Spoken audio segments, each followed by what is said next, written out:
Ngayon magluluto tayo ng ilagay natin yung siyempre ito natin yung ilagay natin yung mga saluin natin yung mga isa natin yung mga ilagay natin yung dalawang yung madaming lagyan natin ng konting tapos saluin natin yung mga tapos natin yung ganyan yung mga tapos lagyan natin yung hintay natin yung tapos lagyan natin ng tubig yung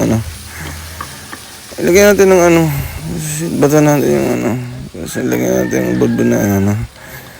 lagyan natin yung para mahilo tayo sa work natin yung para so lagyan natin yung lagyan natin yung madaming ito lang natin kung malakas sa mga ganito yung kaya yung